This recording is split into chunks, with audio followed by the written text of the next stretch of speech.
High court bar نے یہ function کی جو کہ ملک کے جو حالات ہیں ان کے اوپر یہ سب سے بڑا یہ ڈیبیٹ رجیم چینج کی کہ اس کا رجیم چینج اور اس کا فال آؤٹ. تو میں آپ کا شکریہ ادا کرتا ہوں. میں سب سے پہلے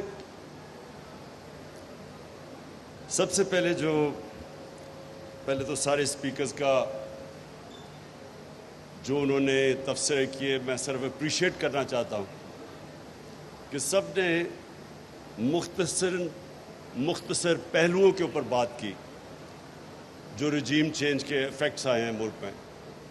عمران ریاض نے بات کی کہ جس طرح میڈیا کے اوپر اب کسی بھی جمہوریت میں ایسا پریشر نہیں ڈالا گیا جو اس دور میں میڈیا کے اوپر پریشر ہے. اور اس کے بعد شعیب آپ نے شروع میں ہی جو پرابلمز بتا دیے کہ ہمیں ڈفرینٹ ایریاز میں کس طرح کے پرابلمز ہیں. دیکھیں میں جو سب سے پہلے بات کرنا چاہتا ہوں وہ یہ کہ پاکستان کسی وجہ سے بنا تھا اور اگر آپ اس کی پیچھے چلے جائیں پاکستان کے بننے کے تو اس کی جو سب سے بڑی وجہ کیا تھی؟ آزادی چاہتے تھے لوگ. علامہ اقبال کی جو ساری کوشش تھی کہ غلامی سے لوگوں کو آزاد کرے، ذہنی غلامی سے. قائد اعظم کا یہ کہا جاتا تھا کہ غلام ہندوستان میں ایک آزاد ذہن تھا اور ان کی کوشش ساری جو سٹرگل تھی وہ یہ تھی کہ ہم اگر ہندوستان میں رہ گئے تو ہم آزاد نہیں ہوں گے. اور جو قائد اعظم کی خاص طور پہ ہمیں ان کی بریلینس کے اوپر سوچنا چاہیے کہ وہ تب یہ پریڈکٹ کر رہے تھے کہ ایک دن نریندر موڈی کا ہندوستان بنے گا جدھر مسلمانوں کی کوئی حیثیت نہیں ہوگی. تو اس لیے پاکستان بنا تھا.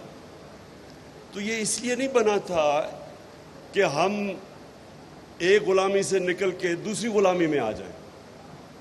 اور ہمیں یہ جو نعرہ تھا پاکستان کا مطلب کیا، لا الہ الا اللہ، یہ آزادی کا نعرہ ہے کہ جب آپ یہ دعویٰ کرتے ہیں کہ اللہ تیرے سوا کسی کے سامنے نہیں جھکیں گے تو یہ انسان کو آزاد کر دیتا ہے. لا الہ الا اللہ ہم اگر یہ دعویٰ کرتے ہیں اور اس میں مانتے ہیں، یہ ہمارا ایمان کا حصہ بن جاتا ہے، تو یہ ناممکن ہے کہ انسان کسی کی غلامی کرے اور قبول کرے.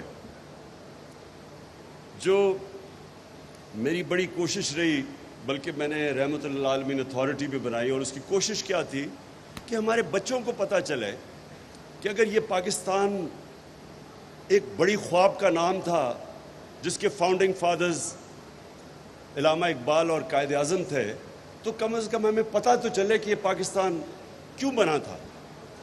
اور پھر جب ہم پاکستان کی جو آبجیکٹیو ریزولوشن جو فاؤنڈنگ فادرز نے بنائی تھی تو اسلامی فلاحی ریاست وہ بیس تھی مدینہ کی ریاست پہ. اور وہ کیوں نہیں ہمارے بچوں کو پتہ کہ وہ جو مدینہ کی ریاست تھی وہ ایک دنیا کی تاریخ کا بڑا انقلاب آیا تھا اور تاریخ کا حصہ ہے. ہمارے بچوں کو کیوں نہیں سمجھ کہ وہ جب اللہ ہمیں حکم دیتا ہے کہ نبی صلی اللہ علیہ وسلم کی سنت پہ چلو تو وہ جو مدینہ کی ریاست تھی ان کی سنت تھی اور وہ کی پرنسپلز پہ بنی تھی. اور جو اس کا سب سے بڑا پرنسپل تھا جو شمشاد صاحب آپ نے بتایا، وہ رول آف لا تھا. جب انہوں نے کہا کہ میری بیٹی بھی اگر جرم کرے گی تو اس کو سزا ملے گی، جب ہمارے نبی صلی اللہ علیہ وسلم نے کہا کہ تمہارے سے پہلے بڑی قومیں تباہ ہوئیں جو چھوٹے چور کو جیل میں ڈالتی تھی لیکن طاقتور آدمی کو این آر او دے دیتی تھی، یعنی اس کو امیونٹی دے دیتی تھی. یہ اگر آج آپ سٹڈی کریں ڈیولپنگ ورلڈ تو ساری ڈیولپنگ ورلڈ کا یہ مسئلہ ہے. وہ طاقتور کو نہیں پکڑ سکتے، وہ صرف چھوٹے چوروں کو جیلوں میں ڈالتے ہیں. جو فیکٹ آئی پینل کی رپورٹ ہے جو یونائٹڈ نیشن سیکرٹری جنرل نے ایک فیکٹ فائنڈنگ پینل بنائی کہ کیوں ڈیولپنگ ورلڈ غریب ہوتی جا رہی ہے اور امیر ملک امیر ہوتے جا رہے ہیں، تو ایک جو مین چیز کیا آئی سامنے کہ ہر سال 1700 ارب ڈالر غریب ملکوں سے چوری ہو کے منی لانڈر ہو کے امیر ملکوں میں یا آف شور اکاؤنٹس میں چلا جاتا ہے. اور اسی پینل کے مطابق 7,000 ارب ڈالر پڑا ہوا ہے چوری کا غریب ملکوں کا آف شور اکاؤنٹس میں، ٹیکس ہیونز میں. تو جو یہ ٹرانسفر آف ویلتھ ہر سال ہوتی ہے، غریب غریب ہو جاتا ہے، امیر امیر ہو جاتا ہے، وہ کیوں ہوتی ہے؟ کیونکہ رول آف لا نہیں ہے. رول آف لا کا مطلب ہوتا ہے ساروں قانون میں ایک برابر. تو جب طاقتور کو آپ چھوٹ دیتے رہتے ہیں NRO1 یا NRO2، وہ ملک کا کوئی مستقبل نہیں ہے. ہمارے نبی نے کہہ دیا تھا کہ یہ تباہ ہو جائیں گی قومیں، اور وہ تباہی آپ ایک ایک ملک دیکھ لیں، وہ اگر وہ تباہ ہو رہا ہے تو اس کی بیسس پہ چلے جائیں. تو یہ جو ہمارے سامنے لیبنان، بیروت، سارے مڈل ایسٹ کا ایک وقت میں دبئی سمجھا جاتا تھا، ساری دنیا چھٹی بنانے بیروت جاتی تھی. آج وہ لیبنان 70% لوگ غربت کی لکیر کے نیچے چلے گئے. کیا وجہ ہے اس کی؟ سارے لوگ سڑکوں پہ، کرپشن ہے، طاقتور کی کرپشن، وہ نہیں پکڑ سکتے اس کو. تو نمبر 1 گائیڈنگ پرنسپل میں صرف یہ پہلے کہہ دوں کیونکہ میں اسی کے اوپر آتا ہوں ابھی جو یہاں ہوا ہے. نمبر 1 رول آف لا، کوئی قانون کے اوپر نہیں. نمبر 2 انسانیت، فلاحی ریاست، وہ پہلی دنیا کی فلاحی ریاست بنی تھی. اور تیسری چیز جو تھی خودداری. کوئی جب آپ نے لا الہ الا اللہ کہا، آپ کسی کے سامنے نہیں جھکتے. ہمارے نبی صلی اللہ علیہ وسلم نے 637 اور 638 میں 627 اور 628 میں ایک خط لکھتے ہیں رومن ایمپرر کو، بیزنٹائن ایمپرر کو، دوسرا لکھتے ہیں وہ جو پرشین ایمپرر تھا. اور وہاں یہ نہیں لکھتے کہ ہم ابھی ہمارے پاس پیسے نہیں ہیں، ہمارے حالات بہت برے ہیں. وہ کہتے ہیں میں اللہ کا پیغام لے کے آیا ہوں، اپنی بہتری کے لیے تم میرا پیغام اگر اس کے اوپر عمل کرو گے، یہ آپ کی بہتری ہے. اور یہ تاریخ کا حصہ ہے کہ 10 سال کے بعد کوئی سوچ تصور بھی نہیں تب کر سکتا تھا. 10 سال کے بعد وہ دونوں ان کے سامنے ایمپائرز گھٹنے ٹیک دیتے ہیں. ہیومن ہسٹری ہے یہ. تو وہ جو اللہ ہمیں حکم کرتا ہے کہ ان کی زندگی سے سیکھو، وہ ہماری بہتری کے لیے ہے. تو جو بیسک پرنسپلز ہے جس کے اوپر وہ کھڑا ہوا تھا، میں جب 18 سال کی عمر میں پہلی دفعہ انگلینڈ گیا تو یہ میں نے دیکھا انگلینڈ کے اندر پہلی دفعہ میں نے فلاحی ریاست دیکھی کہ ایک آدمی غریب آدمی ہے، اس کے پاس پیسے نہیں ہے، وہ نیشنل ہیلتھ سروس میں جا کے مفت علاج ہوتا تھا. میں جب اپنی والدہ کو لے کے گیا، جب ان کو کینسر تھی، تو وہاں میں نے عجیب سین دیکھا کہ میں پیسے دے رہا تھا اپنی والدہ کے علاج پہ. ساتھ والے بسترے پہ ان کے ایک نیشنل ہیلتھ سروس کی ایک خاتون تھی، مفت علاج ہو رہا تھا اس کا. اور نرسز اور ڈاکٹر کوئی فرق نہیں کر رہے تھے ان دونوں کے بیچ میں. جو ہم نے بیسس شوکت خانہ میں رکھا کہ وہاں اللہ کا کرم ہے، ہم نے بھی یہی فیصلہ کیا کہ جو بھی ڈاکٹرز کو نہیں پتا ہونا چاہیے کہ کون پیسے دے رہا ہے کون نہیں دے رہا، تاکہ دونوں کو ایکول ٹریٹمنٹ دیں. تو وہاں دیکھا میں نے سکولز کے اندر، گرامر سکول، مفت تعلیم مل رہی ہے، کوالٹی ایجوکیشن. ان کے پرائم منسٹرز نکلے ہوئے گرامر سکول سے. بے روزگار ہو تو ان امپلائمنٹ بینیفٹس ملتے تھے. عدالت میں جائے تو لیگل ایڈ ملتی تھی، غریب کو پروٹیکشن تھی، فلاحی ریاست تھی. اور رول آف لا آپ کے سامنے ابھی ہوا ہے کہ جب ہم 1100 ارب روپے کی چھوٹ دے رہے ہیں بڑے بڑے ڈاکوؤں کو، وہ برطانیہ کے اندر نو کانفیڈنس ہو رہا ہے بورس جانسن پہ. کس چیز پہ؟ کہ جی وہ اس نے کرونا کے دوران اس نے جا کے باہر ایک لوگوں نے گیدرنگ کر دی اور وہ اجازت نہیں تھی اس کی.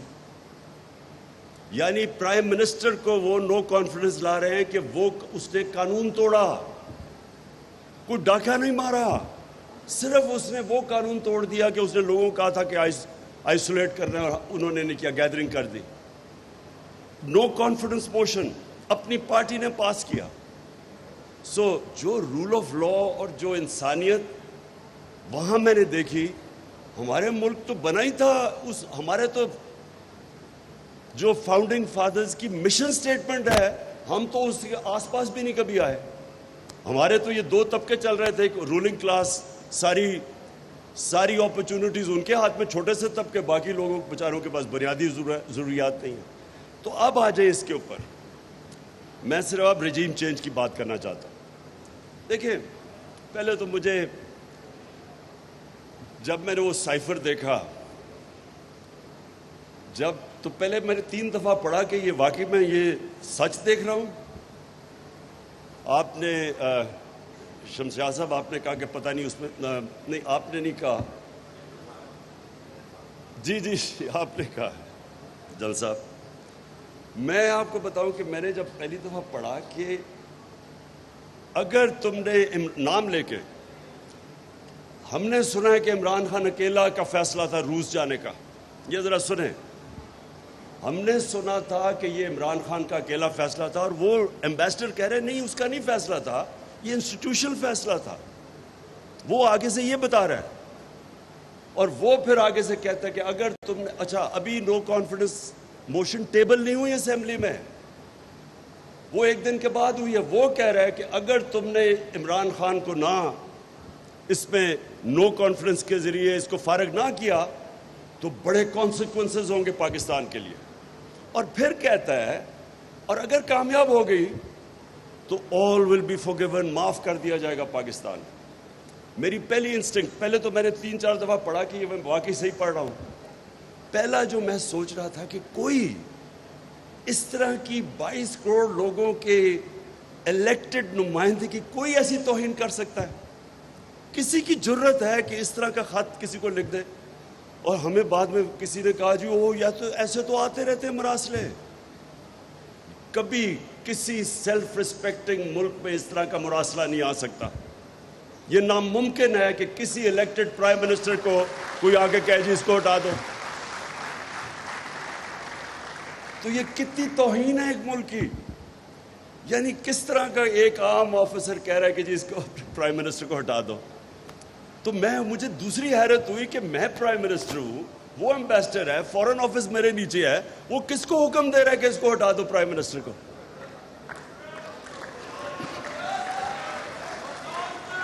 اور اس کے بعد ذرا تماشا دیکھیں. ایک دم اس کے بعد جناب اگلے دن وہ آتا ہے، نو کانفیڈنس موشن ہوتا ہے، اور ایک دم ہمارے اتحادی اور لوٹوں کو آتا ہے کہ جی وہ مہنگائی بہت ہو گئی، یہ تو گورنمنٹ نہیں صحیح چل رہی. اب یہ سنیں ذرا، پہلے 2 سال ہمارا پہلا اتنا مشکل سال تھا. مشکل سال اس لیے تھا کہ ہمارے پاس 6 ہفتے کے تو ریزروز تھے. ہم پیمنٹس ہی نہیں کر رہے تھے اپنی ایکسٹرنل لائبلٹیز کی. ہم لوگوں کو بھی نہ بتا سکیں کہ وہ روپے پہ پریشر پڑے گا، روپے نہ گر جائے. ریزروز ہمارے نیچے تھے. بھاگے پھرے کبھی ادھر اپنے 3، میں ویسے ان کا شکر بھی کرتا ہوں، یہ جو ہمارے 3 دوست تھے جنہوں نے ہمیں پیسے دیے، نہیں تو ہمارے پاس تو بینکرپٹ تھے ہم. پہلے تو ادھر سے مشکل سے نکلے اور بڑا مشکل وقت تھا، اور IMF نے پھر کنڈیشنز لگائی ہمارے پر، سختی کی، ڈیمانڈ سکویز کی، بے روزگاری تھی، چیزیں انہوں نے، قیمتیں ہم نے بڑھانی پڑی. روپیہ گرا، جب روپیہ گرا باہر سے ساری امپورٹس مہنگی ہوئی، تو مشکل وقت تھا. اوپر سے کرونا آ گیا اگلے سال، وہ پھر سکویز کیا. تو ہم 2 سال تو بڑے مشکل تھے ہمارے لیے. اور شکر کریں کہ میں نے لاک ڈاؤن نہیں لگا دیا، جو ساری اپوزیشن بار بار کہہ رہی تھی کہ لاک ڈاؤن لگاؤ. لاک ڈاؤن کہتے تو ویسے ہی ہمارا بیڑا غرق ہو گیا تھا. جس دنیا میں ملک میں لاک ڈاؤن لگایا، ذرا دیکھیں تو صحیح، ان کی اکانومیز تو اجڑ گئی. ہم پہلے ہی بری حالات میں تھے. ساروں نے 3 مہینے میں نے سارا پریشر برداشت کیا، نہیں لگایا لاک ڈاؤن پوری طرح، اور اپنی اکانومی بچائی. یہی IMF تھی. ان سے میں نے بات کر کے کنسٹرکشن سیکٹر کے لیے کنسیشنز لی، کیونکہ روزگار تو انہوں نے دینا تھا. انہی کے ساتھ ہم نے بات کر کے اپنے تھوڑے ٹیکس کم کروائے، ہم نے انسینٹیوز دیے. تو 2 سال تو بڑے مشکل تھے. لیکن تیسرا اور چوتھا سال، 17 سال کے بعد، اب ذرا اکنامک گروتھ ریٹ دیکھ لیں. 17 سال کے بعد سب سے بہتر 2 جس میں ہماری معیشت اوپر گئی، جس میں ہماری ویلتھ کریشن ہوئی اور سسٹینیبل گروتھ کی طرف جا رہا تھا. مطلب کہ سارے سیکٹرز گرو کر رہے تھے. Service sector, industry, large scale manufacturing جب اوپر آتی ہے، اس کا مطلب روزگار بھی ملتا ہے، ویلتھ کریشن ہوتی ہے. اور کنسٹرکشن سیکٹر کے ریکارڈ گروتھ ہوئی. تو ساری، اور پھر زراعت کے اندر جو ہم نے اپنے کسانوں کے لیے انسینٹیوز دیے اور جو ان کی قیمتیں دلوائیں، اور جو شوگر مافیا پیسے نہیں دیتا تھا کسانوں کو، ان سے زبردستی ان کو کسانوں کو پوری قیمت بھی دلوائی، ٹائم پہ پیسہ دلوایا، انہوں نے انویسٹ کیا. تو ہماری 4.5 0.4% ہماری زراعت اوپر گئی. تو ایک سسٹینیبل گروتھ پہ تو پاکستان نکل گیا تھا. تو تب ان کو جب 6% گروتھ ریٹ ہو رہی ہے تو تب ان کو کدھر سے آ گیا کہ جی بڑی مہنگائی ہوگی اور جی حالات بہت برے ہیں. وہ شکر ہے کہ ابھی 2-3 نے بول ہی دیا اسمبلی میں, سچ نکل ہی گیا ان کے منہ سے کہ وہاں حالات تو اچھے تھے. تو اب ہمیں کدھر سے ٹیلی فون آ رہے تھے اور وہ تو سامنے آ گیا اب سب کے. تو جو لوگوں نے جا کے سب سے پہلے لوٹے ہوئے, ہمارے پاس سارا ریکارڈ ہے کہ کون کون امریکن ایمبیسی میں جا رہا تھا. جو لوٹے ہوئے وہ سارے امریکن ایمبیسی. اب امریکن ایمبیسی کا کیا کام ہے, یہ بھی سوال پوچھے. میں کیوں چاہتا ہوں کہ سپریم کورٹ, میں کیوں چاہتا ہوں کہ اس کے اوپر پوری ایک جوڈیشل انکوائری بنے. اگر یہ صحیح معنی میں انکوائری ہوگی, میں آپ کو یقین دلاتا ہوں کہ پاکستان کا اس میں اتنا فائدہ ہے, کیونکہ ہم جب انکوائری ہوگی آپ اپنی غلطیاں تو نہ دہرائیں. جب آپ اتنا بڑا ظلم ہوا کہ آپ نے سارا ایک ملک جا رہا تھا صحیح ڈائریکشن میں, اور میں نے بائی دا وے جا کے اپنے نیوٹرلز کو میں نے بتایا, شوکت ترین کو بھجوایا بتانے کے لیے کہ اس وقت بڑی ڈیلیکٹ ہماری ریکوری ہے. دنیا میں کموڈٹی سپر سائیکل آیا ہوا ہے. اس وقت اگر ہم نے اس کو ڈی سٹیبلائز کیا ملک کو, یہ سنبھال نہیں سکیں گے آپ اکانومی, کیونکہ اس وقت اگر روپیہ گرنا شروع ہو گیا, ہمارے پاس ریزروز ہی اتنے نہیں ہیں اور ہمیں مشکل پڑی ہوئی ہے کیونکہ قیمتیں اوپر, کموڈٹی پرائسز اوپر گئے ہوئے, تیل اوپر گیا ہوا تھا. اس سٹیج کے اوپر اس کے باوجود کہ ہم نے بتایا کہ یہاں نیوٹرل ہونا بڑی اچھی چیز ہے, ماشاءاللہ اچھا آپ نیوٹرل ہی رہیں, لیکن یہ اگر سازش کامیاب ہوگی تو کانسیکوینسز ہم نے بتا دیے کہ اس کا یہ کانسیکوینس ہوگا ملک کو, معیشت کے اوپر. اس کے بعد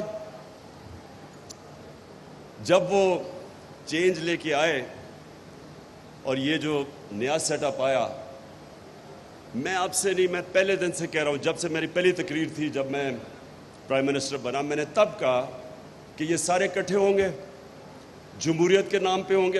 ابھی وہ ڈیموکریٹک موومنٹ کا نام نہیں آیا تھا, جمہوریت کے نام پہ سب اکٹھے ہوں گے اور ایک ہی ان کا انٹرسٹ ہوگا کہ کسی طرح بلیک میل مجھے اتنا کرے کہ این آر او مل جائے.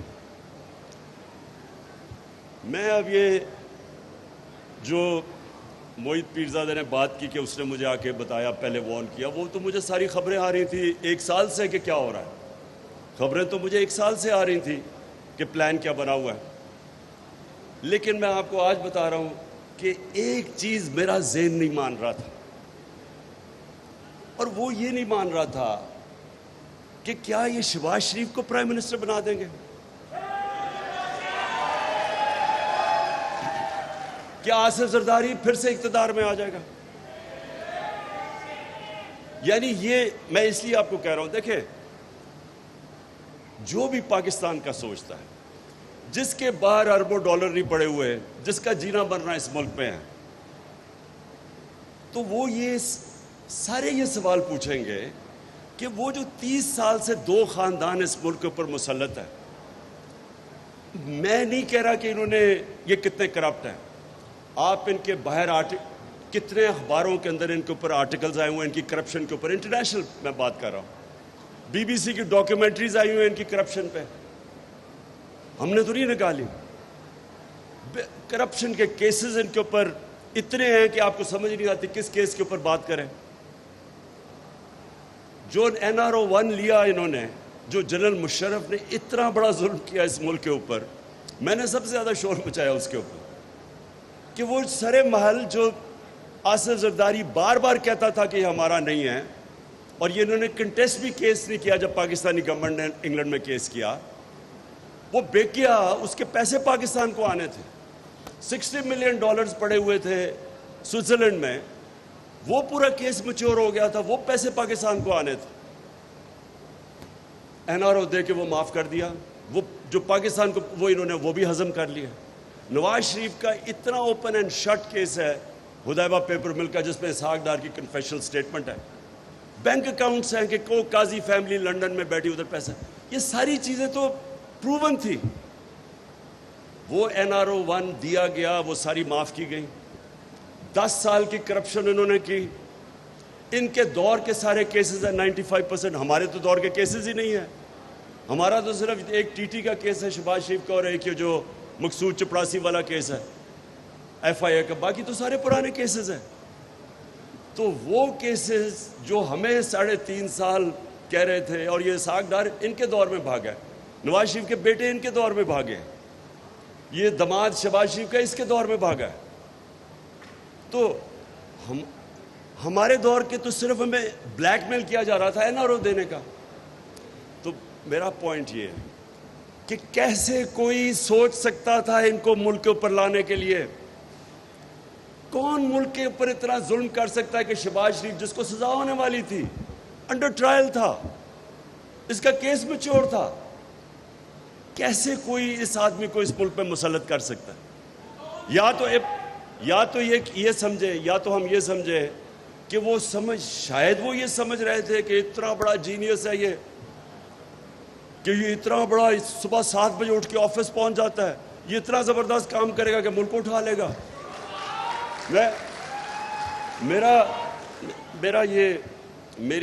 مجھے پھر یہ اب تھوڑا شک ہونا شروع ہو گیا کہ وہ جو 50 ارب روپیہ شہباز شریف نے اشتہاروں پہ خرچ کیا تھا، جو ساری ڈیولپمنٹ اشتہاروں میں تھی، وہ شاید اس سے سمجھ گئے ہوں اشتہار میں اتنی ڈیولپمنٹ تھی، شاید وہ اس غلط فہمی میں تھے کہ یہ ایک دم ملک ٹرن اراؤنڈ کر دے گا۔ لیکن کوشچن اب یہ ہے، کون اس کی ذمہ داری اٹھائے گا کہ رجیم چینج کے بعد جدھر اب پاکستان اکنامک سروے کے اندر ساری فگرز دی ہوئی ہیں، آپ وہ پڑھ لیں تو اس میں ساری آپ کی فگرز ہیں، جو اس گورنمنٹ کی اکنامک سروے ہے اس میں ایک فگر دی ہوئی ہے۔ پاکستان سارے ٹارگٹ سے ہم نے زیادہ اچیو کیا، پاکستان کی تاریخ میں سب سے زیادہ ٹیکس کلیکشن ہوئی ہے، ریمیٹنسز ہوئی ہیں، اوورسیز پاکستانیز نے سب سے زیادہ پیسہ بھیجا ہے۔ ہماری جو اصل میں ملک تب ترقی کرتا ہے جب اس کی ایکسپورٹس اوپر جاتی ہے۔ نون لیگ کے 5 سال میں تو ایکسپورٹس شاید ہی اوپر ہلی نہیں، وہاں سے وہیں کی وہیں پھنسی ہوئی تھی، ہماری ریکارڈ ایکسپورٹس تھی۔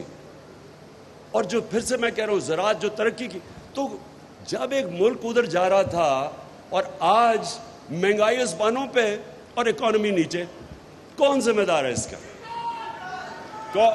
کون ایک منٹ، تو میں اس لیے کہہ رہا ہوں کہ یہ جو اگر ہم نے پاکستان میں اس طرح کی چیزیں آگے سے روکنی ہیں، یہ بڑا ضروری ہے۔ پریزیڈنٹ آف پاکستان نے سپریم کورٹ کو لکھا ہوا ہے کہ انویسٹیگیٹ کرے، وہ سائفر بھی بھیجا ہوا ہے کہ اس کے اوپر انویسٹیگیٹ تو کریں، اوپن انکوائری کریں اس کے اوپر، تاکہ آگے سے یہ چیزیں نہ ہوں، تاکہ ملک کم از کم ہمیں پتہ تو چلے کہ کون ذمہ دار ہے۔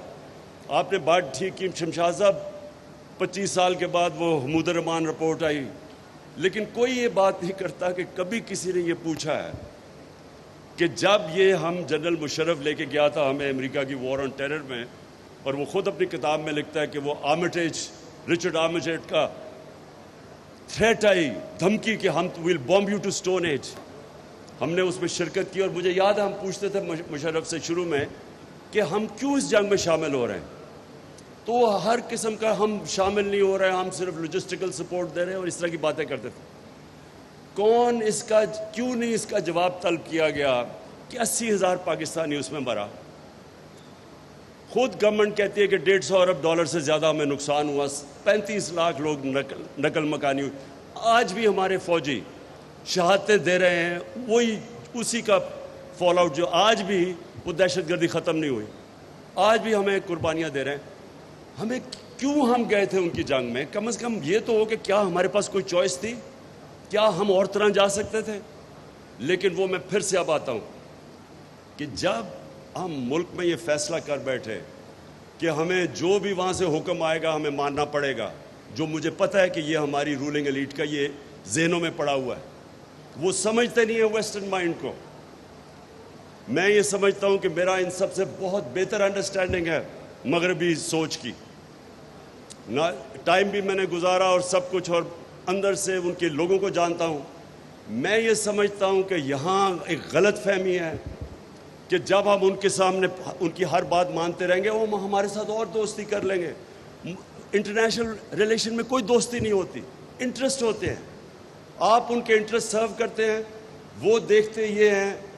اور یہ ایک ٹامی فرینک کی ایک کتاب ہے اس میں وہ ایک پیراگراف ہے، اس میں لکھتا ہے کہ we knew Musharraf was vulnerable so we keep pushing him to do more. ایک لکھتا ہے ایک مائیکل شور جو اس سارے ایریا کا CIA چیف تھا، وہ بھی پڑھنے والا، اس کا ایک آرٹیکل ہے ہفنگٹن پوسٹ میں 2008 کے قریب. وہ کہتا ہے کہ مشرف سے اتنے ہمارے امریکنوں کے اتنے ڈرٹی کام نہ کرواؤ، یعنی وہ کام نہ کرواؤ اگینسٹ پاکستان's نیشنل انٹرسٹ، ملک کے مفادات کے اگینسٹ اس طرح کے کام نہ کرواؤ، کہیں ہمارا اتنا بڑا ایلائی ہے یہ پاکستانی لوگ اس کو ہٹائی نہ دیں. یعنی وہ کہہ رہا ہے کہ قبائلی علاقے میں اس نے سول وار کروا دی، وہ لکھتا ہے اس میں، اور اس نے اپنے لوگوں کو اپنے خلاف کر دیا ہماری خدمت کرتے ہوئے. تو ہم یہاں بار بار ثابت کر رہے تھے کہ جی یہ ہماری جنگ ہے اور یہ اور وہ، تو کبھی اس کے اوپر ہوا ہے ایک ملک کتنی بھاری اس کی قربانی دے، اس کے بعد ایک لفظ اپریسیشن کا نہ ہے امریکنوں سے جن کے لیے قربانی دی ہے. بلکہ اس کے علاوہ آپ دیکھیں ہر وقت کے two face double game Pakistan, یعنی برائی سنی ہماری. تو کیوں ہم نے کبھی اسیس کیا ہے کہ اتنا بڑا ملک کو نقصان پہنچا؟ اور اس کی بھی یہ وجہ تھی کہ جو لوگ اس میں ملوث تھے، جو لے کے گئے تھے، وہ چاہتے ہی نہیں انکوائری. اور آج بھی جو طاقتور ہے، وہ جو بینیفیشریز ہیں یہ جو رجیم چینج کے، وہ کوئی نہیں چاہتا کہ انکوائری ہو اس کے اوپر.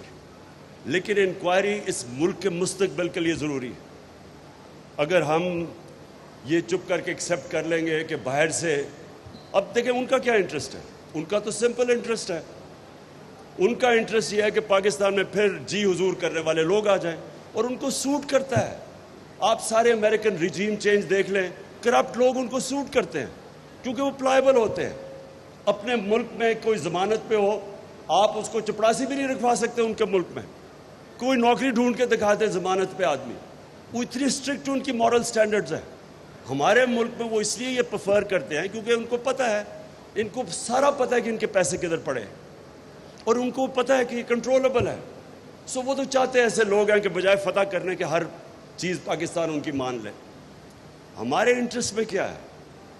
کیا ہمارے انٹرسٹ میں ہے کہ اس طرح کے چور اوپر بیٹھ جائیں؟ اگر آپ نے کسی ملک کو تباہ کرنا ہے، آپ کو یقین کوئی کسی دشمن کی ضرورت نہیں ہے، اس طرح کے چوروں کو اوپر بٹھا دیں. اور آپ کے سامنے ہے کون سی قیامت آ گئی ہے 2.25 مہینے میں کہ سارا پاکستان کی اکانومی نیچے چلی گئی ہے. کون سا اتنا بڑا، ہم 2.5 سال IMF کے پروگرام میں تھے، تو ہمیں کیوں نہیں پریشر انہوں نے ڈالا یہ کرنے کے لیے جو آج یہ کہہ رہے ہیں کہ جی IMF نے یہ کروا دیا تو ہمیں کرنا پڑا ہے، اور پھر ہمیں بلیم کر رہے ہیں، کہہ رہے ہیں ہماری وجہ سے. تو اگر ہمیں اب ذمہ دار ٹھہرا رہے ہیں تو اتنی محنت کر کے حکومت ہٹائی کیوں آپ نے؟ ہمیں رہنے دیتے، ہم ذمہ داری لے لیتے. تو پہلے آپ نے ایک غلط کام کر کے حکومت، اور پھر ذمہ دار ہمیں ٹھہرا رہے ہیں. اور فگرز ڈینائی نہیں ہو سکتی. پاکستان اکنامک سروے میں ساری فگرز ہیں کہ کدھر پاکستان تھا اور آج کدھر پہنچ گیا. تو میں آخر میں وے فارورڈ بتاتا ہوں. دیکھیں اس کا صرف ایک ہی راستہ ہے، کوئی اور چیز کریں گے ہم اپنے ملک کو مزید اور دلدل میں پھنساتے جائیں گے. اس ایک چوروں کے یہ ٹولے کو اوپر مسلط کرنے کے لیے جو حکومت اب چیزیں کر رہی ہے، یہ صرف اور صرف ان کو اوپر رکھے گی سارے ملک کے اداروں کو تباہ کر کے. ملک جو ہوتے ہیں وہ چلتے ہیں اداروں کے اوپر، اور ادارے چلتے ہیں رول آف لا پہ.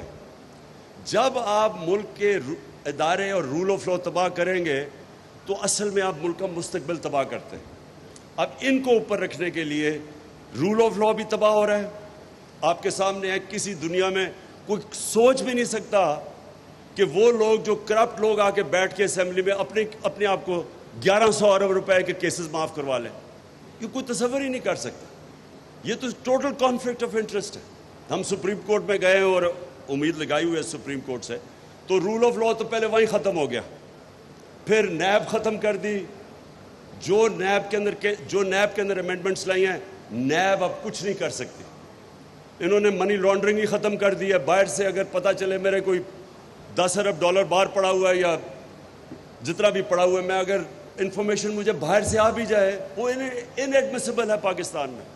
پھر اگر آپ میں پبلک آفس ہولڈر ہوں, میں اپنے رشتہ داروں کے نام, اپنی بیوی بچوں کے نام پراپرٹیز کر دوں, وہ بھی انہوں نے نکال دیا, اس میں سے بینامی ختم کر دیا. انہوں نے وہ چیزیں کی ہیں کہ جو وائٹ کالر کرائم کو پکڑنا امپاسبل کر دیا. اب تو انہوں نے یہی نہیں اپنے آپ کو بچاتے بچاتے ساروں کے لیے دروازے کھول دیے چوری کے. اس کے بعد الیکشن کمیشن, جو حرکت الیکشن کمیشن کری, ابھی جو کراچی سے سندھ میں الیکشن ہوا ہے, ہمیں تو چھوڑے پی ٹی آئی کیا کہہ رہی ہے, پوچھ لیں ان کے اپنے اتحادی جے یو آئی سے اور ایم کیو ایم سے, وہ کیا کہہ رہے ہیں الیکشنز کے متعلق.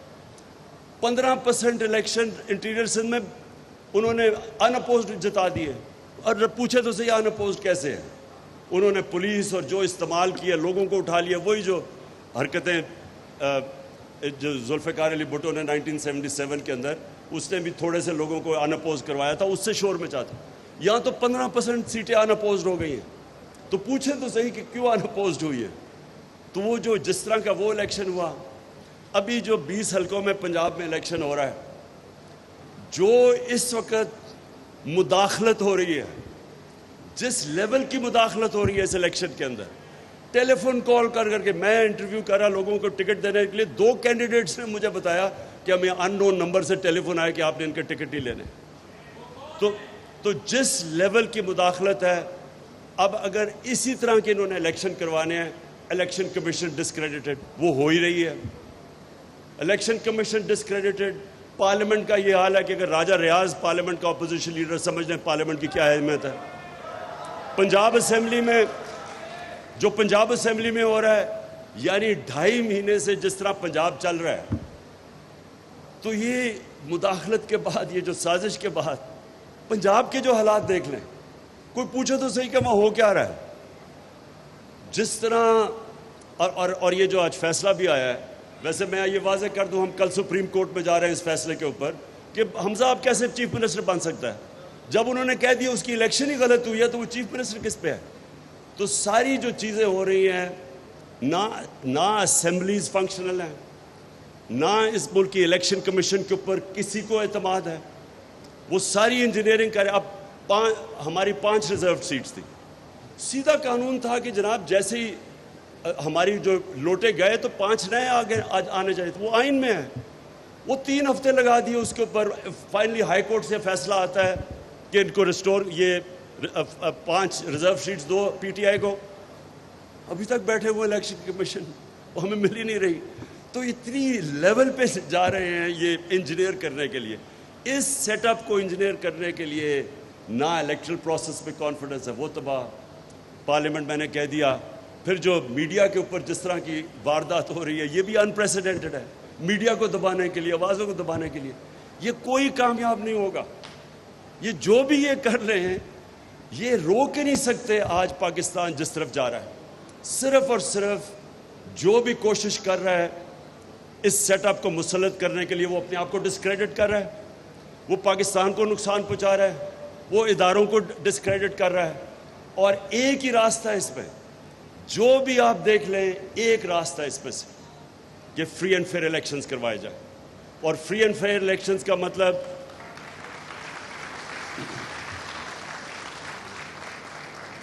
کریڈیبل الیکشنز, جس الیکشنز کی کریڈیبلٹی ہو. وہ الیکشن نہ یہ جو بھی اس وقت پنجاب میں ہو رہا ہے, یہ جو سندھ میں الیکشن کروائے گئے ہیں, اس الیکشن سے مزید اور انتشار بڑھے گا. جدھر ملک کی معیشت پہنچ گئی ہے اور جس طرف جا رہی ہے, مجھے خوف یہ ہے کہ وہ اس پوائنٹ پہ چلی جائے گی جب جو بھی بیل آؤٹ کرے گا, وہ پھر جب جو کنڈیشنز جو اس کے لیے شرائط مانگے گا, وہ پاکستان کی جو ساورنٹی ہے وہ کمپرومائز کی جائے گی. ان لوگوں کو تو فرق نہیں پڑتا, جن لوگوں کو پیسے سے پیار ہے, جو صرف اپنی کرپشن بچانے کے لیے آئے تھے اور اپنی مزید کرپشن کرنے کے, ان کو تو فرق ہی نہیں پڑتا کہ پاکستان جو ایک عظیم خواب کا نام تھا, میں ہمیشہ سمجھتا ہوں کہ وہ کسی وجہ سے بنا تھا. ان کو تو فرق ہی نہیں پڑتا کہ اگر ہم کشمیریوں کی سٹرگل کی قبر کھود دیں, ہم ہندوستان سے ٹریڈ بھی شروع کر دیں, جو کشمیر میں ہو رہا ہے اس کو نظر انداز کریں. جو پہلے بھی کیا تھا نواز شریف نے, ملا ہی نہیں تھا حریت ممبر سے جب وہ موڈی کی وہ کورونیشن پہ گیا. نہ ان کو فرق پڑتا ہے. ابھی میں سن رہا ہوں کہ جی اسرائیل کو ہم ایکسیپٹ کر لیں یا اسرائیل سے ہمیں فائدے ہو سکتے ہیں. تو اگر آپ کا نظریہ ہی نہیں ہو تو کچھ بھی کر لیں. ان کو یہ بھی نہیں فرق پڑتا بیسز رکھیں، کیونکہ ان کو یہ نہیں کہ جو ہمارے 80,000 لوگ مرے تھے کسی کی کانفلکٹ میں شرکت کرنے کے، ان کو اس کا بھی نہیں ہے کہ بس جی ڈالر آ جائیں گے تھوڑے سے. تو جن کا نظریہ ہی نہیں ہے ان کے لیے تو کوئی پرابلم نہیں ہے.